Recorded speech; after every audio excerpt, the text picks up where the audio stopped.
Vamos falar agora que o presidente da Câmara, Hugo Motta, enviou à CCJ a ordem do STF para cassar o mandato da deputada Carla Zambelli, condenada a 10 anos de prisão por invadir sistemas do CNJ. A deputada continua foragida na Itália e a gente vai entender com o André Anelli como é que vai funcionar esse processo. Porque ele passa pela CCJ, mas também vai ao plenário, né, André Anelli? Como é que funciona? Exatamente isso, Evandro. Esse processo, então, vai começar na Comissão de Constituição e Justiça a partir do momento em que for destacado, for escolhido um relator para esse texto. Até o momento, o presidente da CCJ, Paulo Azi, ainda não revelou, ainda não divulgou quem será o relator. A partir de então, Carla Zambelli vai ter o prazo de 5 sessões da CCJ para apresentar a própria defesa dela, pode ser por escrito. Logo depois de apresentar essa defesa e passado esse prazo, mais 5 sessões para que o próprio colegiado possa apresentar o parecer final, esse parecer tanto pela cassação ou manutenção do mandato, e a partir de então, esse parecer, independentemente do posicionamento dele, será enviado para o plenário da Câmara dos Deputados e o plenário tem que escolher por maioria absoluta, ou seja, 257 votos, a metade, mais um do total de 513 deputados, pela cassação ou não da parlamentar. A gente relembra que tudo isso acontece naquele contexto da condenação de Carla Zambelli pelo Supremo Tribunal Federal, o STF, por invasão ao sistema do Conselho Nacional de Justiça, o CNJ, juntamente com o hacker Walter Delgatti, e ele então foi condenado junto a Carla Zambelli. Nesse âmbito, Carla Zambelli foi condenada à prisão por 10 anos, perda do mandato parlamentar, pagamento de multa de R$2 milhões e, por conta disso, ela acabou saindo aqui do Brasil nos últimos dias, se dirigiu primeiramente aos Estados Unidos, depois de deixar o Brasil pela fronteira terrestre com a Argentina. Dos Estados Unidos, ela foi para a Itália, onde se encontra nesse momento especificamente em um local ainda não sabido, ainda não definido. Só que mesmo assim a defesa dela pode e deve se manifestar no âmbito de todo esse processo na Comissão de Constituição e Justiça a respeito da decisão do STF. Evandro. Ô Anelli, o presidente Hugo Motta também comunicou ao STF que bloqueou os salários e verbas de gabinete por determinação para pagar aquela multa imposta pelo Moraes? Isso mesmo, Evandro. Aconteceu tudo praticamente junto. O presidente da Câmara, Hugo Motta, fez esse envio, então, da solicitação para que fosse bloqueada a conta dela em relação aos recebimentos da Câmara dos Deputados. Carla Zambelli, como parlamentar, recebe em torno de R$46 mil por mês. Isso fora todas aquelas verbas relacionadas a gabinete, a custeio do mandato. Então, todos esses valores foram já bloqueados e vão servir para pagar aquela multa de R$2 milhões, que faz parte da condenação da parlamentar junto ao STF. Até o momento, não houve nenhum tipo de manifestação de Carla Zambelli, nem da defesa dela, que sofreu mudanças nos últimos dias, depois da ida dela para a Itália. Então, até o momento, não houve nenhum tipo de sinalização a respeito dessas decisões que atendem a uma determinação do STF, decisões essas na Câmara dos Deputados. Evandro. Valeu, Anelli. Bom trabalho para você em Brasília. Zé Maria Trindade, quero saber desse rito, né? Como é que você avalia? Agora, Hugo Motta, que até então definiria por meio da mesa diretora, ouviu a oposição, ouviu críticas em torno do caso envolvendo a deputada federal Carla Zambelli e falou, não, a gente vai jogar para o plenário. Agora, mais do que isso, também manda para a Comissão de Constituição e Justiça. É o caminho ou o rito tradicional, digamos assim? Não tem um rito tradicional nisso aí, tudo é novo, né? É porque a Constituição é muito vaga. A Constituição fala ouvida a Câmara dos Deputados, né? Seria a última palavra. As interpretações anteriores, essa não é a primeira vez, né, que se determina a perda do mandato de um parlamentar, não é um processo de cassação, já é a determinação de perda. Toda a interpretação é o seguinte, ouvida, mas é só para ouvir. A Câmara não pode negar e não pode rejulgar o parlamentar. Então, assim, já me explicaram isso em outras ocasiões, que seria mais ou menos assim, olhar a documentação, ver se não existe falsidade, porque a perda do mandato é irreversível. uma vez perdeu o mandato, acabou, já chama o suplente que vira titular e pronto, entendeu? Então, assim, seria mais ou menos assim.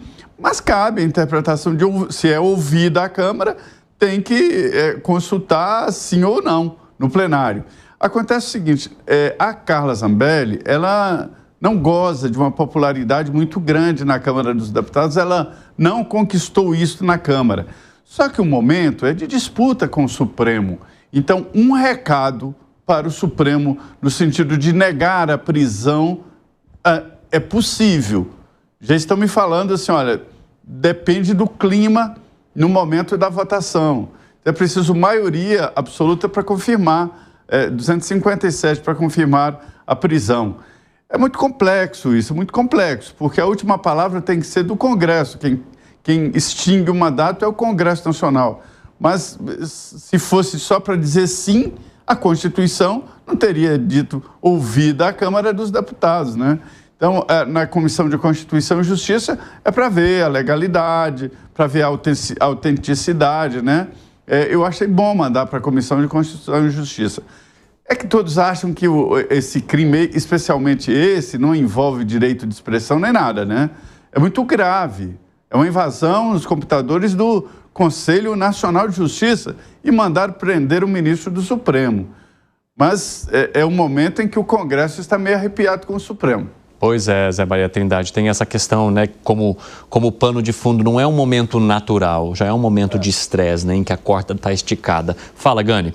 Não, além dessa questão que o Zé colocou, né, desse estresse com o Congresso Nacional por conta das emendas parlamentares, talvez seja bastante interessante para a oposição, e a oposição articule com o Centrão nesse sentido, a preservação do mandato da deputada. Por quê? Porque isso reforça a tese de perseguição política em torno de Jair Bolsonaro, né? Quer dizer, evidentemente são casos distintos, mas como Carla Zambelli é muito identificada com o bolsonarismo, então uma situação em que haveria uma divergência do posicionamento do Congresso com o da Suprema Corte seria interessante do ponto de vista político e inclusive até jurídico.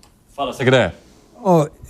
Me dá a sensação de que o Congresso vai tentar colocar um para nas determinações do Supremo Tribunal Federal e não necessariamente, concordo com Alan também e com Zé Maria, por uma questão de eventual inocência. Fica muito claro que a Carla Zambelli cometeu um delito quando invadiu um órgão público e alterou documentação nele. Não sei se a pena procede, não, se é muito, se é baixa, multa, aí não entro no mérito, não conheço do assunto. Mas eu escutei o deputado Carlos Jordi, que ele mencionou que, inclusive, ele foi contra a prisão do Fração, e não por uma questão de que seja culpado ou não. Era uma prerrogativa do Congresso. E vários deputados estimam que o STF está invadindo, com isso também, na prerrogativa do Congresso. E os deputados estão receosos sobre votar o que o STF colocou, dizendo essa é uma atribuição do Congresso, da Câmara dos Deputados. A Câmara dos Deputados que vai resolver independente da situação. E pode até estar liberando a prisão na votação de alguém que cometeu um delito, apenas para manter essa distância, dizendo vocês aí e nós aqui. Não entra na minha área e eu não entro na tua. Agora, 5h27, quem nos acompanha pela rádio, um rápido intervalo. Daqui a pouco vocês estão de volta, nas outras plataformas seguimos. Arremate seu PP. Não, tem ponto interessante nesse caso, o Cine, pelo seguinte, na Constituição Federal, no artigo 55, ela elenca quais são as hipóteses em que deve ser feito o procedimento de cassação de mandato de deputados federais e senadores, não é? E no caso da Carla Zambelli, ela entra em duas hipóteses. Perdeu o direito político pela decisão do STF e foi condenada em sentença criminal transitada em julgado. Aí a Constituição ela fala o seguinte, no caso de direitos políticos, basta a comunicação da mesa dos deputados para prender a Carla Zambelli. Já no caso de sentença penal transitada em julgado, né, quem tem que decidir é o pleno da Câmara dos Deputados. Ou seja, teve uma certa divergência aí, porque ela caiu nas duas hipóteses. Qual a interpretação mais viável, mais possível? Pegar o crime mais grave e levar tudo para o plenário para decidir sobre a cassação da Carla Zambelli. E eu não acho que nesse caso específico, né, a Câmara dos Deputados deveria entrar nessa briga com o STF, Porque nitidamente o STF tem razão nesse caso. Né? Condenou uma deputada federal que tinha foro privilegiado no fórum adequado, segundo a Constituição Federal, com provas demasiadas sobre a responsabilidade dela. Então, eu acho que se a Câmara de Deputados fizer isso, vai prejudicar, inclusive, a população de São Paulo, que vai ter uma deputada federal que deveria representar os interesses dos cidadãos de São Paulo que votaram nela, né, presa, sem poder exercer o seu mandato. Isso é um absurdo, sob o aspecto até de representatividade. Né? Então, não é para se bater de frente com o STF, vai prejudicar a população de São Paulo, vai prejudicar o andamento da Câmara de Deputados também. E o Pepe, até para corroborar aí com a tua tese, no caso do Daniel Silveira, por muito menos, que ali assim havia uma grande dúvida jurídica, etc., a Câmara dos Deputados não comprou essa briga. Mas aí foi um acordo. Aí foi um acordo. Aí foi um acordo de uma deputada de Goiânia, não lembro o nome agora, que ela manifestou, era quem estava a cargo dessa situação, que tinha sido um acordo com o STF para que Silveira ficasse 7 dias na prisão e que isso não foi respondido. Agora, o ponto absurdo que foi colocado na notícia aqui, sabe qual foi? Estão usando dinheiro público para pagar a multa que a Zambelli individualmente recebeu. O dinheiro do salário dela, eu até entendo, beleza, tem o salário dela, é dela o salário, pega esse valor, manda para o STF para pagar a multa. Agora, verba de gabinete, 300, 400 mil reais, que é verba do povo, né? Não, aí não dá. Ser usado para pagar a dívida da Carla Zambelli, ou Hugo Mota, que erro absurdo, hein? Se a verba de gabinete entraria também, porque no caso deveria ser só os rendimentos que ela tem, né? A renda dela, que é o salário como deputada.